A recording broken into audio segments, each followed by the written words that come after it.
Hello नमस्कार दोस्तों, मेरा नाम है कपिल और स्वागत है आप सभी का फॉर आपकी सक्सेस में। फ्रेंड्स, इस वीडियो में हम लोग एग्जाम स्पेशल जीके के अंतर्गत मौर्योत्तर भारत से संबंधित एग्जाम में पूछे जाने वाले मोस्ट इंपोर्टेंट क्वेश्चन आंसर को देखने वाले हैं। ये सभी क्वेश्चंस आपके आने वाले हर एक एग्जाम के लिए अति महत्वपूर्ण हैं, तो इसलिए आप इस वीडियो को शुरू से अंत तक जरूर देखिएगा और इन्हें याद कर लीजिएगा। ठीक है, अगर आप इस वीडियो का फ्री पीडीएफ फाइल डाउनलोड करना चाहते हैं तो आप हमारा टेलीग्राम ग्रुप फॉर आपकी सक्सेस ज्वाइन कर इसे डाउनलोड कर सकते हैं।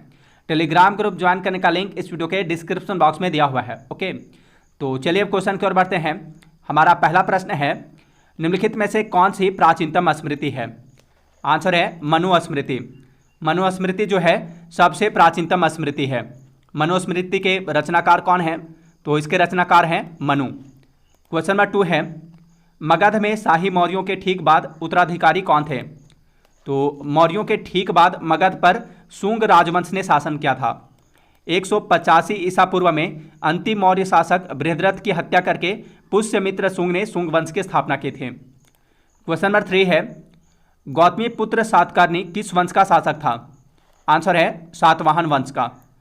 गौतमी पुत्र सातकर्णी सातवाहन वंश का 23वां एवं सबसे महान शासक था।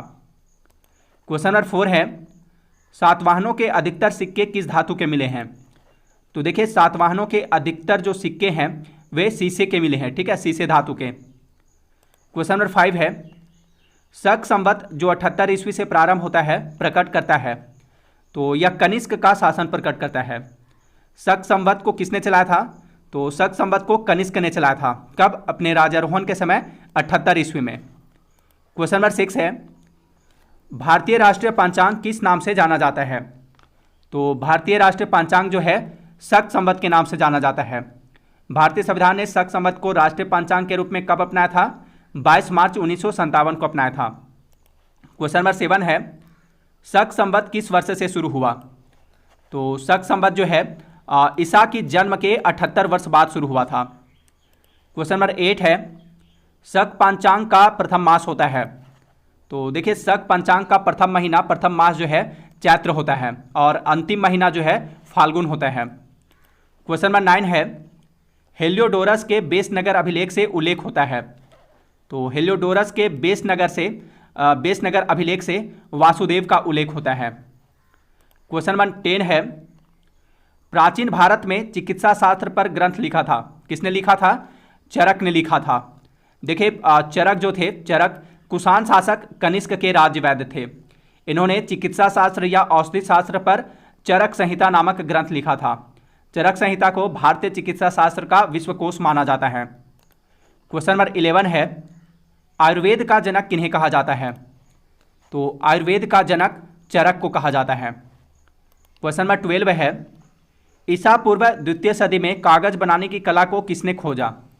तो कागज बनाने की कला ईसा पूर्व द्वितीय सदी में चीनियों ने खोजा था। चीनियों ने। ठीक है, नेक्स्ट क्वेश्चन है क्वेश्चन नंबर 13, कौन सी दो सभ्यताओं ने गंधार कला शैली की रचना में सहायता प्रदान की है? आंसर है ऑप्शन डी, भारतीय एवं यूनानी सभ्यताओं ने गंधार कला शैली की रचना में सहायता प्रदान की है। क्वेश्चन नंबर 14 है, कनिष्क की राजधानी थी। कनिष्क की राजधानी कहाँ थी? तो कनिष्क की राजधानी पुरुषपुर या पेशावर थे। इसका right answer option D, Kanishka की राजधानी पुरुषपुर या पेशावर थे। पुरुषपुर किसका प्राचीन नाम है? तो यह पेशावर का प्राचीन नाम है। कनिष्क की दूसरी राजधानी मथुरा थी, मथुरा। क्वेश्चन नंबर 15 है, भारतीयों के लिए महान सिल्क मार्ग किसने आरंभ कराया? तो देखिए, भारतीयों के लिए महान सिल्क मार्ग जो है इसे कनिष्क ने आरंभ करवाया था। क्वेश्चन नंबर 16 है, कुषाण काल में सबसे अधिक विकास किस क्षेत्र में हुआ था? तो कुषाण काल में सबसे अधिक विकास कला के क्षेत्र में हुआ था। गंधार कला सर्वप्रथम इसी समय प्रकाश में आई थी। क्वेश्चन नंबर 17 है, चरक संहिता चिकित्सा की किस शाखा से संबंधित है? चरक संहिता जिसके लेखक हैं चरक, तो चरक संहिता चिकित्सा की किस शाखा से संबंधित है? तो यह चिकित्सा की आयुर्वेद शाखा से संबंधित है। क्वेश्चन नंबर 18 है, कलिंग प्रदेश के महान शासक हुए। तो कलिंग प्रदेश के महान शासक हुए राजा खारवेल। देखिए, हाथी गुम्फा अभिलेख से कलिंग प्रदेश के शासक के रूप में खारवेल का उल्लेख मिलता है।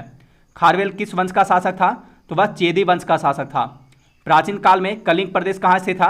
तो यह वर्तमान ओडिशा राज्य में से था। नेक्स्ट क्वेश्चन है क्वेश्चन नंबर 19, गुप्त वंश का संस्थापक था। गुप्त वंश का संस्थापक कौन था? श्री गुप्त था। नेक्स्ट क्वेश्चन है क्वेश्चन नंबर 20, गुप्त साम्राज्य का वास्तविक संस्थापक किसे माना जाता है?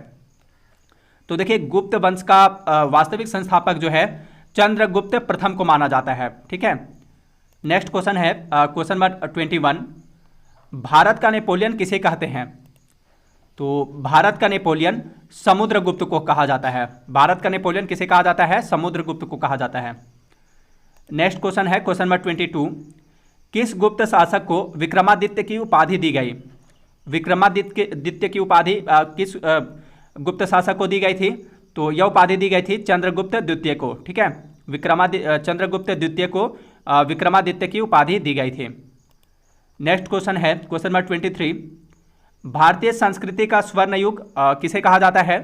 तो देखिए भारतीय संस्कृति का स्वर्ण युग गुप्त काल को कहा जाता है। क्वेश्चन नंबर 24 है, गुप्त शासकों द्वारा जारी किए गए चांदी के सिक्के को कहते थे। तो गुप्त शासकों द्वारा जारी किए गए चांदी के सिक्के को रूपक कहा जाता था, रूपक। और सोने के सिक्के को क्या कहते थे? तो उसे दिनार कहा जाता था। नेक्स्ट क्वेश्चन है क्वेश्चन नंबर 25, पंच सिद्धांतिका, बृहद संहिता और सांख्य सिद्धांत के लेखक कौन हैं? तो पंच सिद्धांतिका, बृहद संहिता और सांख्य सिद्धांत नामक ग्रंथों के लेखक वराह मिहिर हैं। क्वेश्चन नंबर 26 है, चीनी यात्री फाहियान किसके शासनकाल में भारत आया था? फाहियान जो कि कहाँ का यात्री था, कहाँ से आया था? चीन से आया था। ठीक है। यह किसके शासनकाल में भारत आया था? तो फाहियान जो था चंद्रगुप्त विक्रमादित्य या चंद्रगुप्त द्वितीय के शासनकाल में भारत आया था। क्वेश्चन नंबर 27 है, किसके परिणाम स्वरूप 5वीं शताब्दी ईस्वी में गुप्त साम्राज्य का पतन हुआ? तो इसका राइट आंसर है ऑप्शन सी, हून आक्रमण के परिणाम स्वरूप 5वीं शताब्दी ईस्वी में गुप्त साम्राज्य का पतन हुआ। क्वेश्चन नंबर 28 है, किस गुप्त शासक ने आक्रमणकारी हूनों से अपने साम्राज्य की सफलतापूर्वक रक्षा की? तो वह गुप्त शासक था स्कंदगुप्त। स्कंदगुप्त ने आक्रमणकारी हूनों से अपने साम्राज्य की सफलतापूर्वक रक्षा की थी। क्वेश्चन नंबर 29 है, चीनी यात्री वेनसांग ने निम्नलिखित में से किसके शासनकाल में भारत का दौरा किया था? तो देखिए प्रसिद्ध चीनी यात्री वेनसांग जो था हर्षवर्धन के शासनकाल में भारत का दौरा किया था। वेनसांग को यात्रियों का राजकुमार, नीति का पंडित एवं वर्तमान शाक्यमुनि कहा जाता है। वह नालंदा विश्वविद्यालय में पढ़ने एवं बौद्ध ग्रंथ संग्रह करने के उद्देश्य से भारत आया था। क्वेश्चन नंबर 30 है, कन्नौज के हर्ष के समय निम्नलिखित में से कौन बंगाल का समकालीन राजा था? तो देखिए कन्नौज के शासक हर्षवर्धन के समय बंगाल का समकालीन शासक राजा शशांक था। ठीक है, राजा शशांक। अब आगे हम लोग इसी टॉपिक पर कुछ इंपॉर्टेंट वन लाइनर क्वेश्चंस को देखेंगे। ये भी आपके एग्जाम्स के दृष्टिकोण से काफ़ी महत्वपूर्ण है, तो इसलिए आप इन्हें भी याद कर लीजिएगा। ठीक है। तो पहला प्रश्न है, अभिज्ञान शकुंतलम एवं मालविकाग्नि मित्रम के रचनाकार कौन है? तो अभिज्ञान शकुंतलम एवं मालविकाग्नि मित्रम के रचनाकार हैं कालिदास। क्वेश्चन नंबर 2 है, कनिष्क का दरबारी चिकित्सक कौन था? तो कनिष्क का दरबारी चिकित्सक चरक था, जिसने चरक संहिता की रचना की थी। क्वेश्चन नंबर 3 है, भारतीय चिकित्सा शास्त्र का विश्वकोश किसे माना जाता है? तो भारतीय चिकित्सा शास्त्र का विश्वकोश चरक संहिता को माना जाता है। क्वेश्चन नंबर 4 है, प्राचीन काल में कलिंग का महान शासक कौन था? तो प्राचीन काल में कलिंग का महान शासक था राजा खारवेल। क्वेश्चन नंबर 5 है, हर्षवर्धन और पुलकेशिन द्वितीय के बीच कौन सी नदी के तट पर युद्ध हुआ जिसमें हर्षवर्धन की पराजय हुई थी? तो देखिए हर्षवर्धन और पुलकेशिन द्वितीय के बीच नर्मदा नदी के तट पर युद्ध हुआ था जिसमें हर्षवर्धन की पराजय हुई थी। क्वेश्चन नंबर 6 है, ज्यामिति का जनक किसे कहा जाता है? ज्यामिति का जनक यूक्लिड को कहा जाता है। क्वेश्चन नंबर 7 है, राजतरंगिणी द्वारा कहाँ के राजाओं का वर्णन किया गया है? तो राजतरंगिणी द्वारा कश्मीर के राजाओं का वर्णन किया गया है। क्वेश्चन नंबर 8 है, राजतरंगिणी के लेखक कौन हैं? तो इसके लेखक हैं, राजतरंगिणी के लेखक हैं कल्हन। नेक्स्ट क्वेश्चन है क्वेश्चन नंबर 9, कामरूप किस राज्य का प्राचीन नाम है? कामरूप किसका प्राचीन नाम है? तो यह असम राज्य का प्राचीन नाम है। क्वेश्चन नंबर 10 है, सातवाहन साम्राज्य की राजधानी कहाँ थे? तो सातवाहन साम्राज्य की राजधानी पैठन या प्रतिष्ठान थे। क्वेश्चन नंबर 11 है, भारत में सबसे प्रसिद्ध शक शासक कौन था? तो भारत में सबसे प्रसिद्ध शक शासक था रुद्रदामन प्रथम।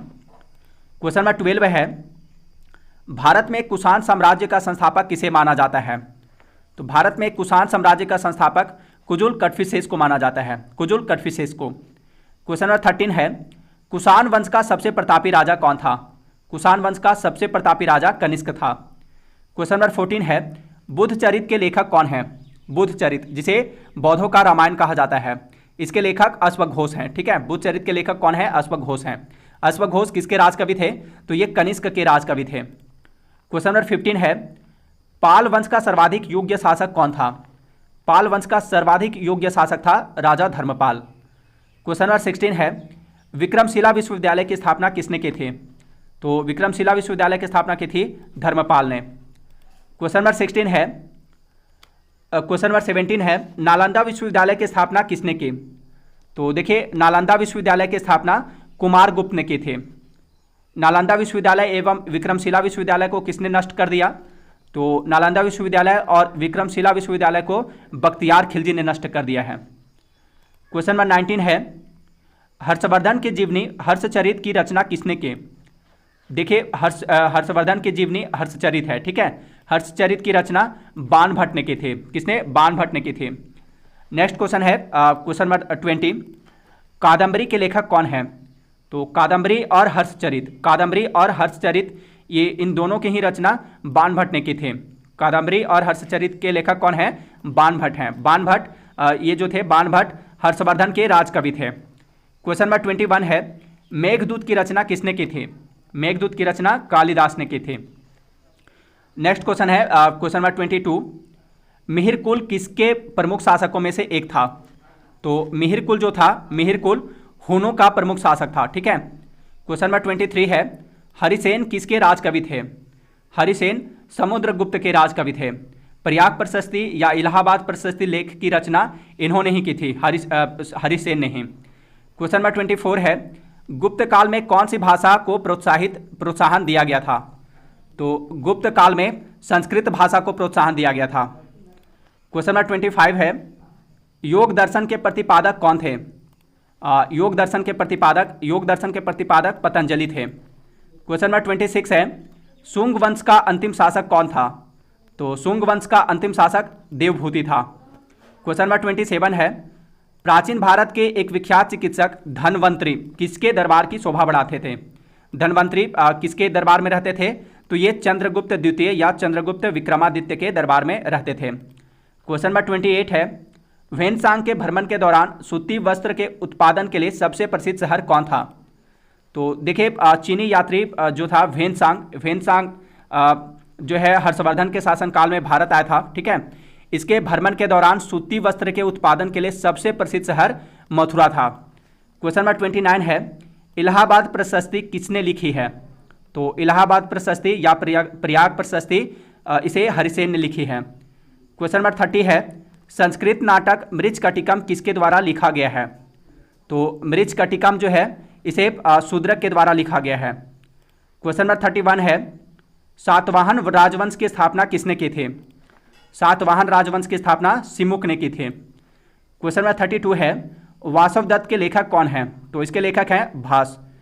क्वेश्चन नंबर 33 है, पंचतंत्र के लेखक थे। पंचतंत्र के लेखक कौन हैं? तो पंचतंत्र के लेखक हैं विष्णु शर्मा। क्वेश्चन नंबर 34 है, कामसूत्र के रचयिता कौन थे? तो कामसूत्र के रचयिता हैं वात्स्यायन। लास्ट क्वेश्चन है क्वेश्चन नंबर 35, शून्य और दशमलव प्रणाली की धारणा किसने प्रस्तुत की? तो देखिए, शून्य और दशमलव प्रणाली की धारणा आर्यभट्ट ने प्रस्तुत की थी। ठीक है, आर्यभट्ट ने। तो फ्रेंड्स, ये थे मौर्योत्तर भारत से संबंधित महत्वपूर्ण प्रश्न उत्तर। अगर ये वीडियो आपके लिए हेल्पफुल रही हो तो प्लीज़ इसे लाइक तथा शेयर जरूर कर दीजिएगा। अब मिलते हैं नेक्स्ट वीडियो में। Thanks for watching.